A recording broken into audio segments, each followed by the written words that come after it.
Vikings postgame coverage continues now with Vikings Overtime on FM 100.3 KFAN and the Fan Radio Network. Vikings Overtime is presented by Xfinity, Profile by Sanford, TimberTech, Carboni's Pizzeria, the Hair Restoration Institute, and by Honda. Now with more postgame coverage of today's Vikings game, here's the fans, Eric Nordquist, AJ Mansour, and Paul Lambert. What's happening, sports fans? Vikings lose 14-7 to Cleveland. They fall to 1-3. Cleveland improves to 3-1, and Kevin Stefanski is now 6-0 against the NFC North. AJ is back in studio. AJ, how are you? I'm doing all right. How are you guys? Nordo, how are you? We're going to use you again to, continue to ride your vast Vikings knowledge. You set for that? Yeah, I think so. So, obviously, today was a giant disappointment, AJ, because they scored on their first drive and then never scored after that. I'm going to go through the first half, and it's everybody's favorite thing. Ooh. All the listeners' favorite thing is me reading. How about this? Their next possession after they got the ball back from Cleveland, 3 plays, 1 yard punt. Then 7 plays, 34 yards, a turnover on downs. They got the ball back after Cleveland scores. 3 plays, 0 yards, punt, the end of the half. Then in the second quarter, 3 plays and a punt, 3 plays and a punt, 8 plays and a punt, 3 plays and a punt, an interception, turnover on downs, and then they went from there. Horrible. Just an awful display, AJ, for the offense right after they scored the touchdown in the first quarter. They were non-existent. Yeah, it's super interesting. There's different types of scheming for an NFL game when you look at your opponent and you're trying to figure out what you're going to do going into the week. There is that the scripted first drive, which the Minnesota Vikings and Kirk Cousins are pretty good at unless things go awry. They can go out there and they can score points pretty quickly because they know all week long they've been rehearsing what they're going to do. They walk through that first drive. They're going to go after these certain things to, neutralize Myles Garrett, do this, do that, take advantage of an injury here or there. And they made it happen today. And then there's the other side of the scheming where it's the in-game scheming. And right now, the Minnesota Vikings don't have that. It didn't look like there was anything. And you ended at halftime, Paul, but then you have an opportunity to go into the locker room during half and figure out what to do. Make those halftime adjustments, come back out. And Nordo, they didn't do anything better in the third quarter. And it wasn't until the end of the fourth quarter that they started moving the ball a little bit. Yeah, it's tough. And I was talking with Ron and just kind of trying to feel out in terms of Clint Kubiak and the play calling and the scheming. And I would say, looking back at the first 3 weeks of the season, Kubiak and this offense have done a tremendous job scheming specific to finding 1 or 2 weaknesses with each week's opponent and just hammering on it. And it's worked to a large degree. And then today, I'm trying to figure out where things went wrong. The interior pass rush. I'll say this, I kind of underrated what the Browns were doing defensively overall, where coming into the game they allowed 3.1 per carry. They definitely shut down our run game today with a more talented running back group than what the Browns had seen thus far in the season. I'm thinking Greg Newsome's out. Greedy Williams is in the mix. Greedy Williams got a little handsy at times, but he, for the most part, even when he was a receiver was targeted on him, I thought he played pretty well. Like this defense, just focusing on that running attack and all the things they're trying to do with Baker and hiding his inadequacies, this defense kind of got after us today. Yeah, and the other thing, too, is I don't think they got back into the red zone after they scored that touchdown. That's another bad thing. And we watched, AJ, all of us did because we were all at the game. We watched those two defensive ends. 1 for 1 in the red zone. Right. I mean, that's 100%. If you want to, that's a good point. But we watched what a disaster. Both of these defensive ends, in Clowney and Myles Garrett, just walk. Yeah. Both of those tackles, specifically Rashad Hill, and PA mentioned it, and a couple of the guys mentioned it during the broadcast, that Rashad Hill eventually just tired out from blocking Myles Garrett and Clowney over and over again. That when they didn't bring pressure, Kirk felt it. We saw that old Kirk back, Nordo, the one that, you think that, like, hey, all of a sudden they don't blitz, but he just feels it coming. He's like a scared dog when there's a thunderstorm. Yeah, absolutely. And AJ, something for maybe either you or Jack can take a peek at this, but I feel like we got zimmered today by Joe Woods and Stefanski. And if you watch back and you see they're using, He was first-round pick guy, UCLA, Tack McKinley by the Falcons. I think he had like a picture of his grandma up there on TV. Yeah. And he was like a top 15 pick. And he just did nothing for the Falcons. Yeah, I think he's been on 2 or 3 teams. And he was rushing inside as a 3 technique today. They were moving Clowney all over the line. They had Garrett, I believe, inside once or twice. They zimmered us with how they were completely changing up the different looks. And Stefanski knows his team well. He knows the interior of this line. He knows most of the guys on that line. And they completely exploited Garrett Bradbury. I thought was not great today. Oli Udoh, after playing really well for 3 weeks, he just got beaten to the ground. He got beaten to hell and back today. It was really tough to watch. And then, as we all know, the product of that and the consequence of it is that Kirk can't step up. That clean pocket that he had for the first 3 weeks, he was just knifing through defenses. The stats were proving it and all of those things. And today, as soon as he had to do that little hitch or the double clutch and pull it down, it was game over, AJ. Yeah, no doubt. And I'll combine both the things that you guys just said and say, Kirk didn't have the Kirk didn't have the ability to step up in the pocket, but he also had the pocket collapsing right in front of him. I mean, the defensive line was pushing that offensive line right back into him. There was pressure up the middle. He was getting stepped on out there. He couldn't bootleg it. And one of the things that we've seen this team do well in small spurts over the last, let's call it 3 years, but they have never been able to do it super well consistently is move that pocket. And whether, it was, they're not able to with the personnel that they have up front, whether it's not as much part of the scheme with Clint Kubiak, I don't know what it is, but we have seen in spurts where Kirk will do play action, where Kirk will do a bootleg, where they'll just move the pocket deliberately to give him a little more time. And they didn't do that. The first drive of the game, they had a couple screen passes right at Clowney and Garrett where they had them rush in and they threw it right past them and got a good chunk of yards. Those are the kind of things that you need to do against a defensive line that you can't handle man versus man. And if you can't stop them and you can't do that, and I don't know if it's a lack of adjustments like we've talked about throughout the game, or if it's just they're not able to do those things. We're not seeing it, Paul, and that's going to be something that's going to stick with this team through the rest of the season. Like, maybe Darisaw comes in and gives them something different as far as that goes, but unless they go out and change their mindset and the schemes that they bring to the table, the personnel's not going to change that much the rest of the way. No, it is not, and I would bet that we will see Darisaw start at left tackle next week against the Lions. And also the other thing that was really bad about this game is just even though they had a chance because Baker was awful. I can't believe he is. I can't believe how many people he would either overthrow, and that you're down from where you sit, AJ, in the press box. You're down at that end of the field. You saw Odell Beckham is wide open on that third down that would have ended the game. Like three times, yeah. And he just airmails it over him. So Baker gave us a chance every time. But even when there was, 2.5, 3 minutes left, when they got the ball back to try and move down and score in that final drive, and then eventually they got the ball back because of the bad third down play. They're running the ball. What are you doing? You need to get this team. For as long as I've watched this football team, they never have any pizzazz to them. They never have that oomph that you need. They're never in a hurry. It's so weird. It's such vanilla play calling, and Tenna brought it up a ton on Twitter, and everybody kept tweeting about it. You have to. Justin Jefferson is open almost every single time, and they don't go back to it. That every time they went to him, he was either open or interfered with, and they never went back to that. They just ran the same boring plays over and over again when they knew they needed a quick rhythm offense to get going with those two bookend defensive ends coming at them, Nordo. Yeah, I don't disagree in totality with the game. Now, in that one drive, what was it, inside of 2 minutes? Yeah, it was it was at the 2-minute warning or so. We get the ball, and Dalvin's back on the field for the first time since the beginning of the second half. And they do the one run and kind of a misdirection, and he ends up getting 13 or 14 yards on the play. But then they went right back to it. And so there are aspects of it. The art of play calling and things in some ways is beyond me.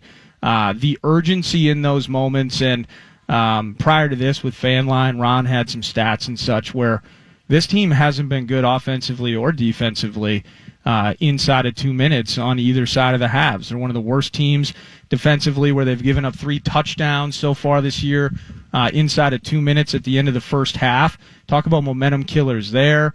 And thankfully, coming out with the Browns getting the ball to start the third, they weren't able to score. But regardless, this team still hasn't scored an offensive touchdown in the second half. That's horrible. Since week 1, when Dalvin got that 1-yard score in the fourth quarter against the Bengals. That's 3 straight games where you've had now 90 total game minutes of second half play, and you can't get into the end zone. So, there's some lopsided nature, whether it was AJ pointing out maybe there's some scripted elements that are showing really positive things early, and then the on-the-fly adjustments are not taking hold, not getting back even into the red zone. There was just general utter malaise today, and that's where getting to the bottom of it, I brought up Kubiak and just kind of the play calling mix today during Fanline. I'd like to get those that are a little bit more keyed into it to kind of give me their opinions on it so I can kind of understand a bit more. But I do feel like there were some failing aspects of how we adjusted to Joe Woods and Stefanski's defense throughout this game today that led to where we're sitting here at 1-3. One thing I will say, there is this thought amongst Vikings fans that are disenchanted with Mike Zimmer, that these new young coaches that come in, they bring so much creativity and they do all these things, and it's just this high flying, Sean McVay, Cliff Kingsbury, these offenses that are changing the game, and that's the future. I think that was the feeling with Kevin Stefanski going into this game, that they were going to do that. And they do a lot more of pre-snap motions than the Minnesota Vikings do. They have a lot of pieces that are moving, players in motion. Baker can basically, at the instant that he gets the football, he fakes it to one running back, hands it to the other because they're both right there. But this wasn't that, right? This wasn't the situation for anyone calling for Zimmer's head to say, we should have kept Stefanski.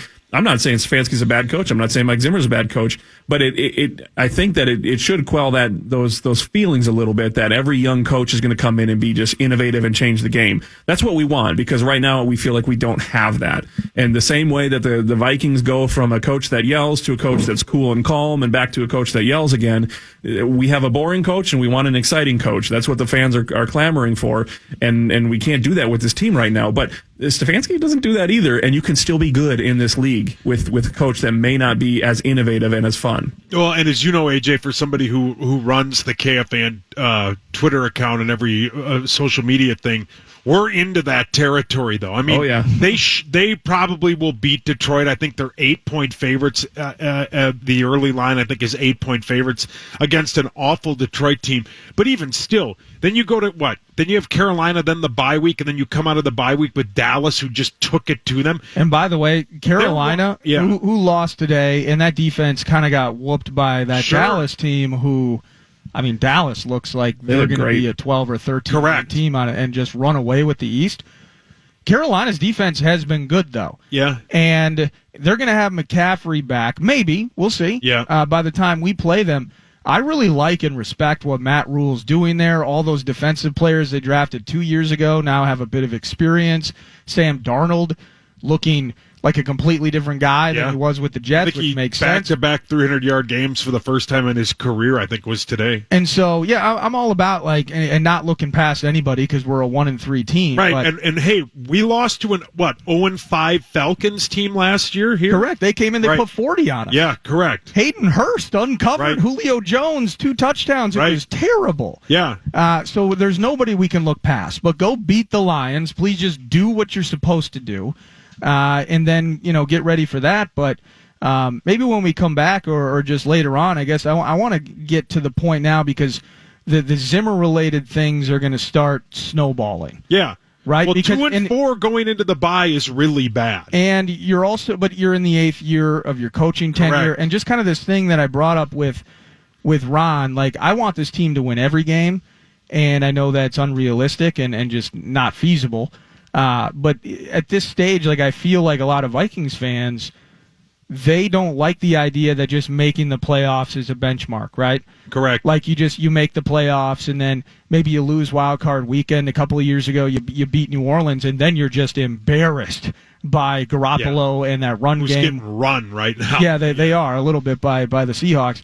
But just getting to the playoffs, is that an acceptable benchmark for Vikings fans? And kind of the overwhelming feeling that I'm getting is that it's not. And I can't necessarily disagree with them at this stage, where just rebounding at this stage and getting to the playoffs, getting a little pat on your head, it's a postseason appearance, and then you're just done. If I'm a Vikings fan and that annoys me, I can't be mad at that opinion. People are pissed about that. Right, and we'll break and come back. But as you look at the schedule, the last 2 games before the bye, next week should be a win. In Carolina is going to be tough because they might get McCaffrey back. That's a whole other thing. 2-4 is where you could see them make a move with the head coach. You just could. 2-4 is unacceptable with a schedule that everyone thought this was the easiest part of it. Because what do you come out? You play Dallas, then you play the Ravens. I think, do you play the 49ers at some point? Yeah, like Green Bay, San Francisco, This schedule LA. is brutal coming out of the bye. So It is what it is. The Vikings lose 14-7 to Cleveland. The Vikings are now 1-3. Justin Jefferson, 84 yards and a touchdown. It is what it is. The Vikings only had 255 total yards. Cleveland sacked Kirk twice. But here we are. We'll come back. Your Minnesota Vikings lose 14-7 to Cleveland. It is Vikings over. Your station for Skull is FM 100.3 KFAN. The Fan.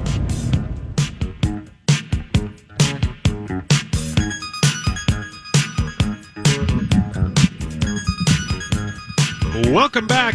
Minnesota Vikings overtime. The Minnesota Vikings lose 14-7 to the Browns. The Vikings scored on their first drive and then never got close after that. And then, of course, it's the third game in a row that the Vikings haven't scored a second half touchdown. AJ, you would know more about this than Nordo and I. What was up with Cook? Why did we barely see him in the second half? Well, I would have to assume that he was injured, right? I mean, he re-aggravated that ankle injury. That's the only reason why he wouldn't be out there for that third quarter and an extended period of time. He did limp off, right? He was without a helmet for a little bit, then he had his helmet for a little bit. I can only assume, and we don't know for sure, that he just kind of said, you know what, I don't feel great, but I'm good enough to go, and I'm going to gut it out and do what we can do and get back in there. Hey, AJ and Saucy, this is just kind of on my mind here. I'm trying, I'm 9 to noon raised, so I'm trying to find some positive in this. Do you Sure. think? Which is impossible. 23. Yeah, there's none. But just roll with me. Kind of the concept where this loss is so annoying today, not necessarily because we lost to the Browns. And in some ways, as good as their defense is, as good as they run the ball, they do, it feels like, what Zimmer wants to do better than Zimmer's currently doing it, which kind of sucks. Yep. But if we just handle business and look competent and close out the first 2 games of the season, it's a completely different frame that this team is in. You know what I mean? Where just this game on an island by itself with no other implications, you can lose to these Browns. You can lose to a well-coached bit with Stefanski, but it's the malaise brought on by things not being done in the first 2 weeks of the season. Does that make sense? 100%. And after you play the Lions, here's what happens, as you just said, Nordo, is when you don't close out a team like Cincinnati, who I think is 3-1. They're not as bad as everybody thought they would. They but are then, 3-1. Yeah, then the second game that they absolutely they should have won that game, but it's just the way that it goes. They should have beat the Cardinals. They just made way too many mistakes and all that. And missed a field goal. Correct, and missed the field goal, which was huge. But if you look at that, that's why, as AJ and we were all talking about, that's why when you look at this and you go, well, now what's the mood of the season? Well, after you play the horrible Lions, here's the next 5 or 6 games for your Vikings. At Carolina, tough team. Uh-oh. The Cowboys, who look to be one of the better offenses in football. Is that at least here? That's here on Halloween. After that, Yep. That's the game coming out of the bye week, okay? Whatever. Okay. Then you go to Baltimore, Uh-oh. right? Then you play the Chargers in L.A., so you travel across the country. Then you have the Packers here, then the 49ers, right? So You have All right, I got no positivity. The next 6 games, they will, other than the Lions game, these Minnesota Vikings will most likely be underdogs. Yeah, that's bad. That's when you start pressuring and pushing and doing things that you wouldn't normally do if you'd picked up that second win in week 2. You're going to get desperate. Correct. And that's where you get in trouble, and that's where this tough gauntlet of a schedule, where the only bad game in this schedule after the bye week is against the Lions. The Bears, we never win. Even as bad as the Bears have been, we never win in Soldier Field. So there's that. This is a gauntlet of a schedule after they play the Lions, AJ, and this is where things could get really ugly. Oh, for sure. The potential's there to get ugly. And Nordo, if I could maybe even kick you when you're down a little further, this is years in the making too, right? This is not even looking back to the last 3 weeks. This is years of feeling like the Vikings should be competent and failing, and not being able to fix that offensive line, and not being able to get Kirk consistent, and not being able to take advantage of Dalvin Cook and the weapons that you do have. So for Vikings fans, I mean, this situation feels normal, right? I mean, we're to a breaking point where it is time to consider making a move or not making a move. And, there was that rumor at the beginning of the season, I think it was a Lock on Fora tweet about making the playoffs, and the future for Mike Zimmer may hinge on whether or not he makes the playoffs. I think I would lean more towards what Nordo was talking with the fans feeling, and if they only make it to that wild card weekend and lose that first game, I still think you're in jeopardy of losing your job at that point, because that's just not good enough. We're sick of that, and this team should be better than that. Honestly, I mean the weapons that they have on offense. We are dealing with injuries. Darisaw and Barr can make a big difference, and they may be back next week. I mean, that could be this cavalry that comes in and changes things a little bit. That's really the only hope that we have right now. But at the same time, I mean, this is an opportunity where this team might see some changes coming up, and it's because of the years that we've seen in the past and the inconsistency. Yeah, the inconsistency is really the key for me, because as good as, you can look back at it, and again, I have some issues with this defense, but statistically, you hold them to 320-some yards overall. You hold them to 14 points, which is kind of a big deal. I think last week against the Seahawks, they had broken a 9-game streak where the Vikings defense had allowed 24 or more points. And it used to be the bid on the front end of Zimmer's tenure where if the offense scored 21, 22, 23 points, something like that, you were winning those games. Correct. Right? It was over for you. That clearly is no longer the case, and the 2020 was weird for a lot of reasons. But looking at just this defense and just overnight how quickly things changed, and I'm worried about what it's going to take to fix it and turn it back in the right direction again, because you have some absolutely aging playmakers. You have a couple of young kids that are looking pretty good, and some free agents that, Danielle Hunter's unbelievable. I get that. DJ Wanham needs to add like 30 pounds of muscle. We'll see if that's even possible. The interior's okay at times. But last year, when you had that mass exodus of aging talent, or at least expensive talent in a couple of respects, and you completely had to reframe things with draft picks that weren't ready to play, and we saw what happened last year. You come into this offseason thinking, okay, well, they got some cash to spend. They're going to do it. They make the decisions. You bring in Dalvin Tomlinson. You do these things. And what was that centered around? It was centered around recharging this defense and infusing it with talent. Patrick Peterson, Bashaud Breeland. And now through 4 games, I have to say this. I know statistically the defense looked good today. They certainly handled business with 40 minutes of shutout ball last week against the Seahawks. They still have massive coverage issues each week in spots.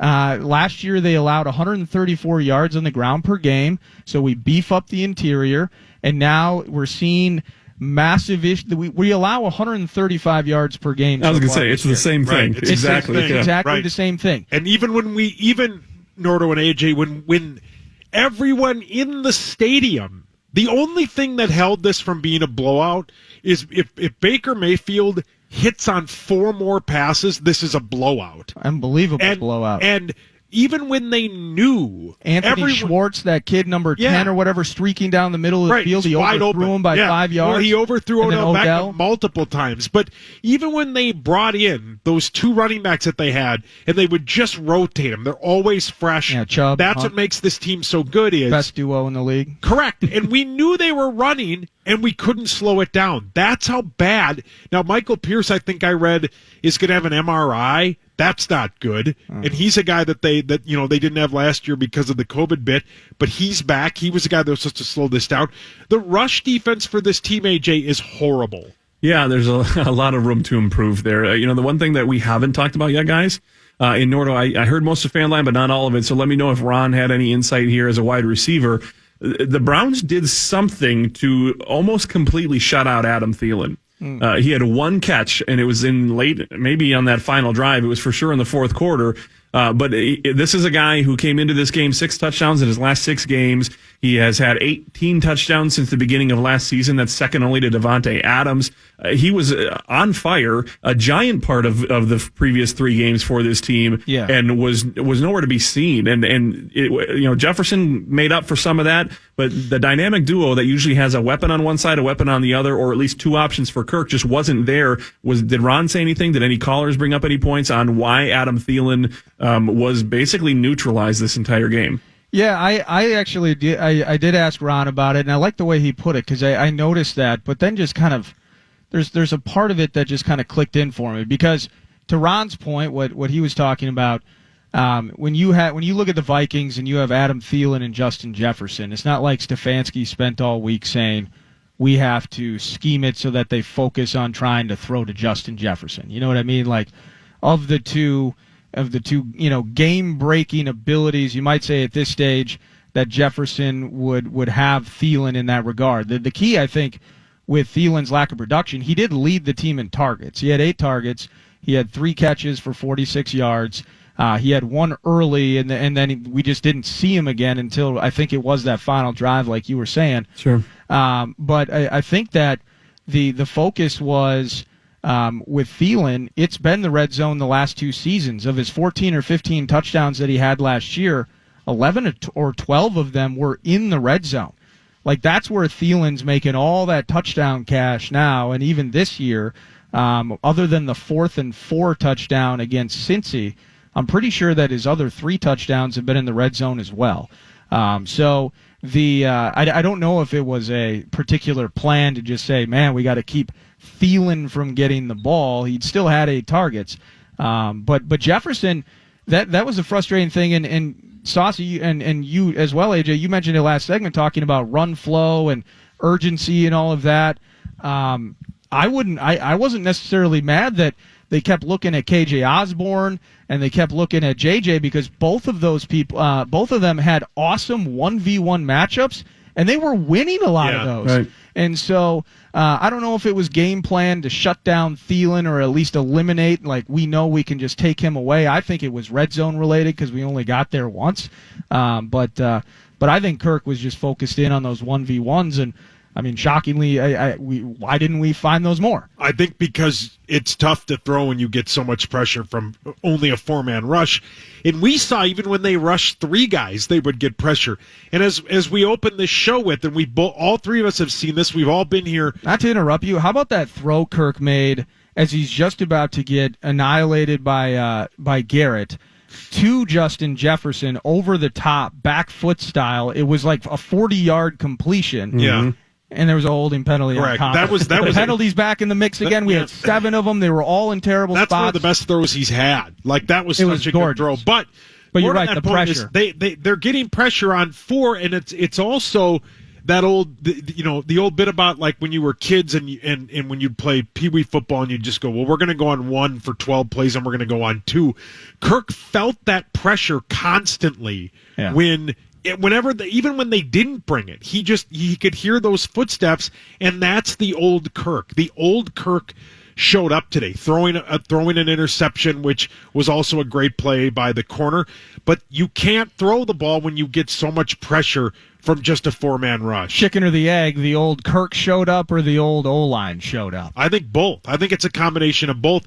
And I think, as we said, and all of us expect, Udo's going to have a hard time watching the tape. Yeah, and so's Rashad Hill, because he would just get pushed back into the quarterback or into C.J. Ham. I think both the tackles had a tough day, and I think whether he's good, ready or not, I think, AJ, we see Christian Darrisaw on a week from today. Yeah, I mean, if he's healthy enough, it's time. Get him some reps. And, if you're going to do it against a team to do it against, Detroit might be the one to do it up against a home game against Detroit, put him in his comfort zone, give him an opportunity to succeed and build some confidence before you go on the road. That might be the way to do it. Nordo, to answer your question about chicken or the egg with Kirk on the offensive line, I think it more so leans that the bad offensive line play leads to the scared Kirk. Yes. So, you put that one in front of it, and if the offensive line, we saw the last couple of weeks when the offensive line was playing well, we were legitimately talking about Kirk Cousins and his MVP candidacy on the season. I think that dream has died with the 66 passer rating today, but I think 3 weeks into the season. Right. That's how excited we get, though. That's how we do it. I think he had 19 games, if I'm not mistaken, of a 90 or higher passer rating. I think you're correct. And this 66 today, obviously, it was gross up and down the field. But again, that scripted first drive, I think he was 6 for 6 for 60 yards in the touchdown pass. So he has it in him. And when things just go off game plan and he gets pressured and has to react, he just can't do it. So now we're back to trying to trade him again.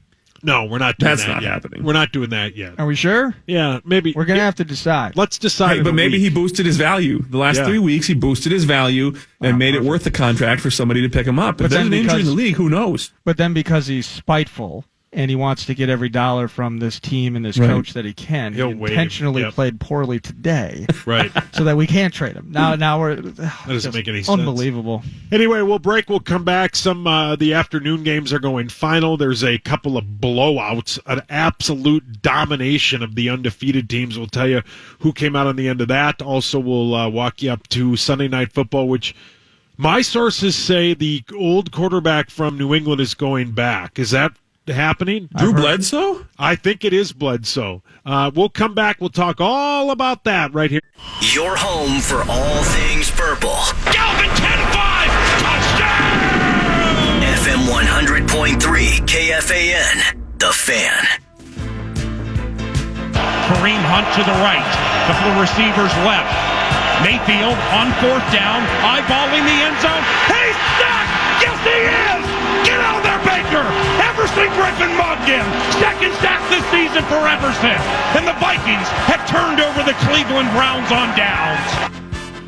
What a sack by Ev. That's one of the What a moment. That's one of the few highlights here in this game. But Stefanski trying to get jiggy with it. Fourth and 4 at the 6. Yep.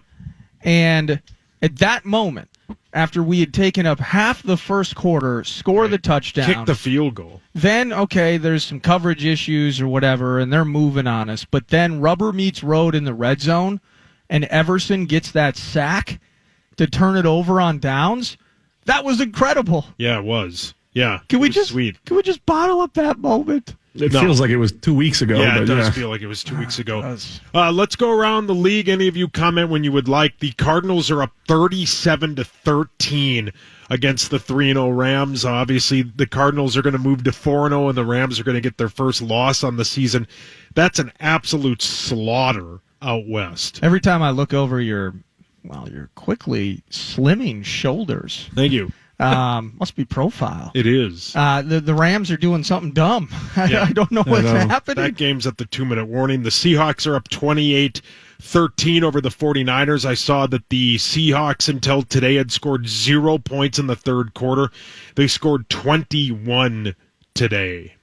Yeah, they came out of the gates hot. Now, the two games you mentioned right there, you have a game against the Vikings are factored in. You have a game against the Cardinals where you should have won, and a game against the Seahawks where you dominated them. Like that's the Jekyll and Hyde of this team, right? Mm-hmm. You have these teams that we're watching win big games on TV right now, and the Vikings should have beat both of them. Yes, correct. Ravens up 20-7 over the Broncos. I think Teddy was knocked out and is in concussion protocol, so there's that. Ooh.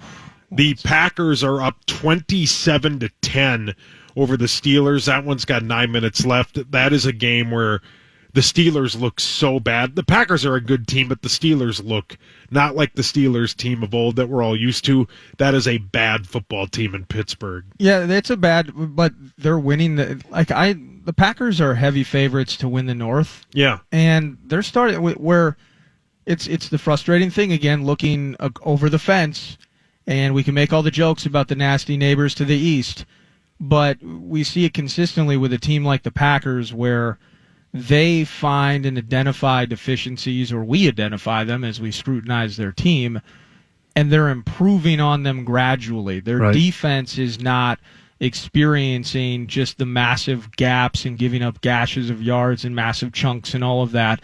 They are stabilizing with the new defensive coordinator, and they're doing what they should be to a team that has some serious issues with the QB in that offense right now.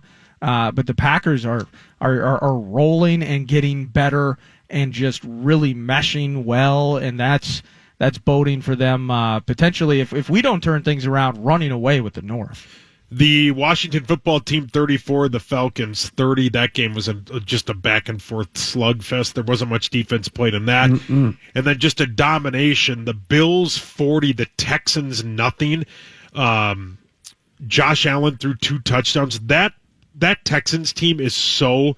I think that Texans team is the worst team in football. Yeah, they just won a game, didn't they? Yeah, didn't they beat somebody decent? But who was the quarterback? They beat the Jaguars week 1. Yeah, and Tyrod Taylor was at quarterback, right? Yeah, then he got knocked out against the Browns. Yep. They were leading, and then he got knocked out. Yeah, Davis Mills, I think, is the quarterback of that team. Yeah. How about this? The Bears 24, the Lions 14. The Bears are 2-2. Fields doesn't throw a touchdown, but David Montgomery runs in 2, and of course the Lions are 0-4, and they are here next week. Ooh. Yeah, he didn't throw a touchdown, but it sounded like he played decently. He and Darnell Mooney got a little connection going, and he was moving the ball up and down the field. They just ended up running their touchdowns in. How about the Bills, by the way, getting back to that, beating on the Texans?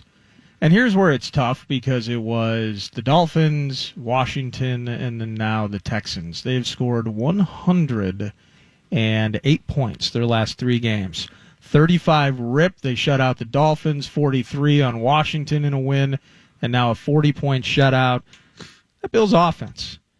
Dominant. Incredible. Yes, and the Vikings are an 8.5-point favorite over the Lions next week. I think we talked about this, but the Cowboys took it to the Panthers 36-28. The Cowboys offensively are just rolling, and Ezekiel Elliott has kind of found his footing back. 143 yards and a touchdown. Dak threw 4 touchdowns in that win. Both teams are 3-1. Well, and their defense is playing decent, too. They're getting turnovers left and right. I think Diggs had 2 interceptions today. I think he has an interception in every game. 5 this season. Yep. Colts 27, Miami 17. I mean, what a disaster Miami is. They lose to a horrible... That Colts team is so bad. And they lost by 10. It was just hideous. Yeah, it's weird. Very few teams have... so far it feels like this year... There isn't a team that's going to go necessarily from bottom of the barrel up, but in this particular case, we're seeing a Dolphins team that I think if they beat the Bills Week 17 last year or something like that, they're in the playoffs. Yeah. And now without Tua, who I think is coming back issues. in a week or 2. Yeah, he's on the 3-game IR. But he's not great. But he hasn't been good great. enough. No, that's weird. They just turn the lights off on us. Yeah, that's probably a good sign. Giants 27, Saints 21. That's the final in overtime. And then your Jets win 27-24. So both New York teams win in overtime, and both get their first wins of the season in overtime. Congratulations to them. Yeah, I don't know if you saw the end of that Jets-Titans game, but it was a missed field goal for an awful missed Tennessee, field goal. Right? Yep. Chiefs just dominate the Eagles 42-30. Patrick Mahomes threw 5 touchdowns. Tyreek Hill 186 yards and 3 touchdowns. That's good. The fan has learned that's good, and that the Chiefs are good. There's still some flaws though. They're giving up points. That game was closer. Bad. Until the 3rd quarter. That was a close game. Yeah, I think the Eagles were down 5 points in the 3rd quarter. Philly's horrible. It's 37-20 in L.A. The Cardinals are up huge. That Cardinals team is lights out good. Yeah, I guess they are. I mean, it felt weird, like watching, and that was where we were trying to figure it out. Like Chandler Jones has the 5 sacks week 1 on Tannehill and the Titans, and they blow him out. And now, given that the Titans have lost to the Jets, it's like, how big is that win, right? Right. But it was a 1-week sample. Then you come in and you're like, there's some aspects of this team where you can really exploit. We miss a field goal and they win. But now in LA, and then they limp past the Jaguars last week.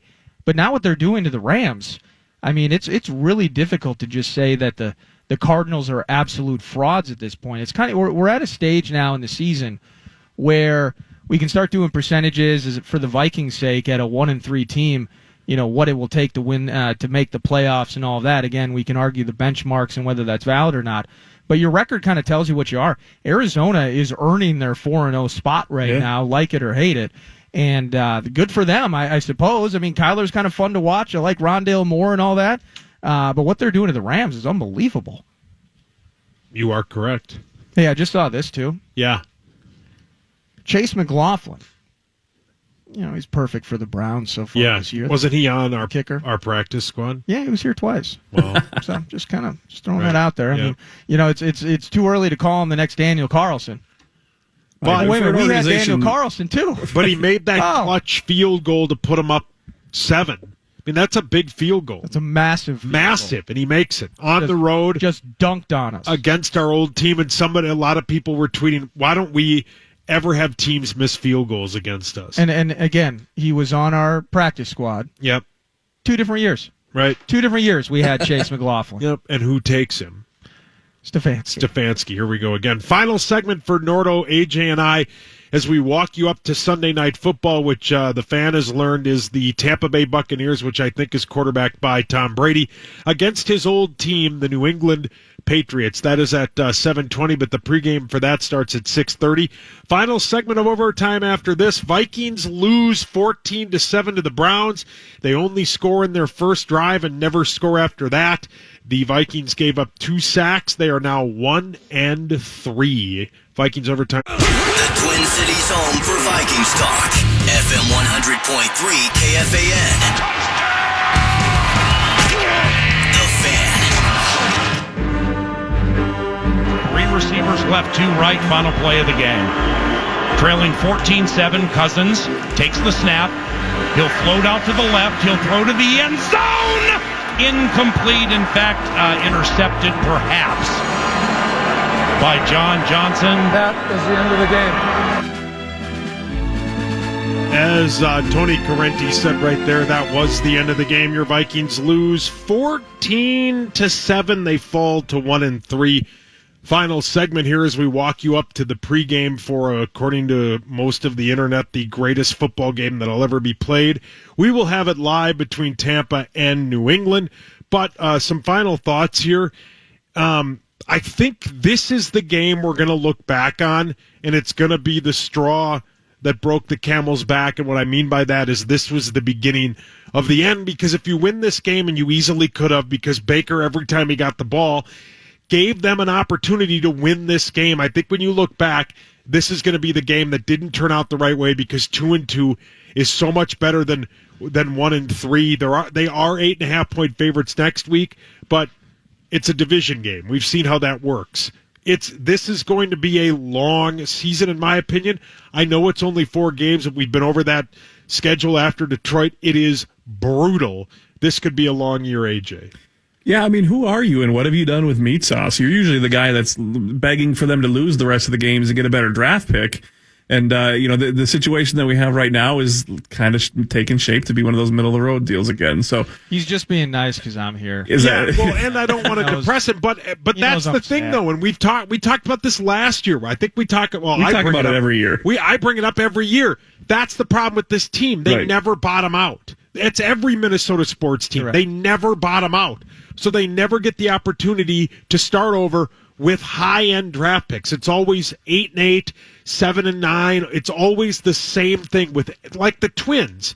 If you're going to lose like they did, bottom out. At least they didn't lose 90 games. Wow. Great. If you're the Wolves, don't try to talk about building chemistry at the end of the season when you have a top three protected pick. Correct. Lose every game. Come on. Right. Even the Wolves don't bottom out when we need them to bottom out. But that's the state we live in, and I think it's going to be another year like that because this upcoming schedule, the only winnable games as of right now, and that can change, are the 2 games against the Lions. Well, I think that the Steelers game might be more winnable than they're pretty bad Lions as game, we watched them, The Steelers are hideous, although that defense is good.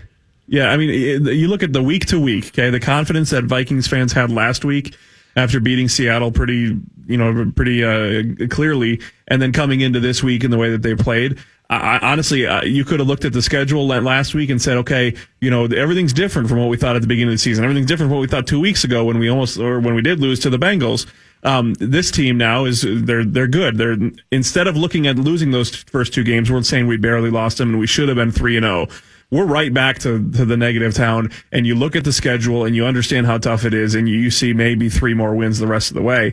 That's the attitude that we're going to have, and that's one of those ones that I think with this specific team, it hurts a little bit more because there are pieces here, but there's also handcuffs here, whether you're talking about the dollars or the positions or some of the decisions that you're going to make. So if you were to make some sweeping changes and get a new general manager, get new coaches, whatever, what do you do with Kirk? What do you do with the money there? Are we going to miss a window with Adam Thielen in his prime? What are we going to be able to rebound and get back to being competitive before Dalvin, maybe hits an age and starts to decline? All these things that we've seen and we think about because we're Vikings fans and because it's happened here.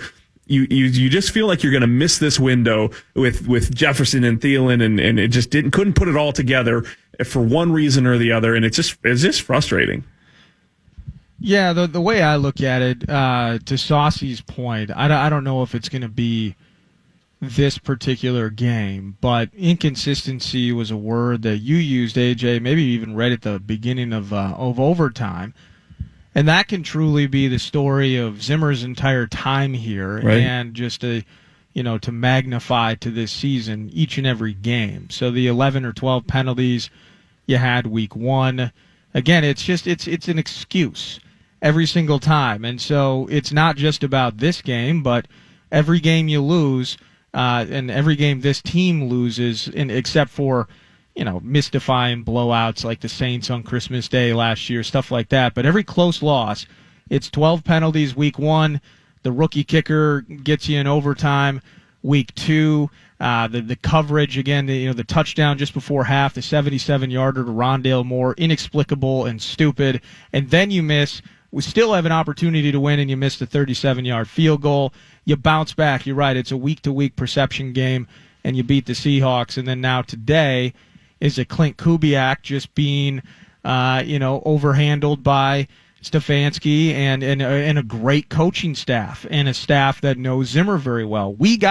Our offensive line got Zimmered today.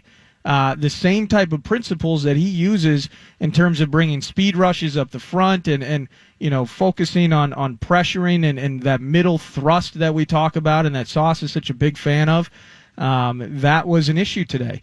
And so when we're getting out schemed and just the small little minute details game to game, they escape us. And I think, and obviously this team could go on this unprecedented run, certainly. But again, history has proven out that where you are at through 4 games, in a lot of ways can tell the story of who you're going to be for the remainder of the year. And inconsistency is a great way to put this team. And inconsistency usually doesn't get you even to the postseason, more or less deep into the realm of late January, February. Yeah, and I think inconsistency this year is going to get you fired. Yeah, I'm not going to talk about that yet. No, I know you won't, but yeah, but to that end, that's the way I've kind of framed it up. Is I am not mad at Vikings fans, even what I was just referencing. Vikings fans that have watched this now into the 8th season of this particular quote-unquote regime, and they have seen all of the ups and downs, and they have seen the autonomy to bring in defensive talent, the highly touted nature of it, in some ways the self-back-patting and about how much talent and everything that we have going for us. Sure. And then we see mismanagement from a clock perspective. Yeah. We see decision-making issues. Today, again, in unfortunately a function of offensive success, it's a different OC every single year. And so, young kid gets beat by the vets today, and Kubiak, again, trying to work against a quality coaching staff in Stefanski. Like, it's every single year it's something different, and I think Vikings fans are probably frustrated, and maybe they should be. Last question for me, and I want both your opinions. Obviously, we'll start with you, AJ. If this team is 2-4 going into the bye, would a change at head coach shock you? I think it would, mainly because what's the point? I don't know that means that they haven't made the decision behind the scenes. But if they get rid of Mike Zimmer, I mean, it's not like they have a young coach in the waiting that they want to kind of kick the tires in before they have to actually do a coaching search. So what are you going to do? Are you going to hand it to Andre Patterson and let him finish out the season? I don't see it being beneficial to fire in season, especially on the early side. So I don't think it'll happen. Nordo? Yeah, I think it'll. If it was to happen, and again, I don't even want to talk about it. I just want to beat the Lions next week. I'm a 36-year-old child. I think it would happen after the season. Yeah, all right. I appreciate it. Because that would probably be coupled, might you say, with other big decisions. Vikings lose 14-7. AJ, quickly, what can we find on KFAN.com? We're going to break this thing apart. Jack Day already has some observations from the game today. We're going to get all the reactions from the fans as well, and kind of piece this thing together as best we can. Thank you, AJ. Nordo. Quickly, what's on 9 to noon tomorrow? Sad montage, calls, malaise, breakdowns, and looking ahead to the Lions. I know Lavelle's in the mix. Maybe Bursich. We'll see. Gabe joins Hockey and I and Zach tomorrow, along with Ben Lieber. We will have you covered tomorrow on the Power Trip Morning Show. Thank you to everybody. Max, thank you to you. Vikings lose 14-7. They are now 1-3. They take on the Lions next week right here. They are -8.5.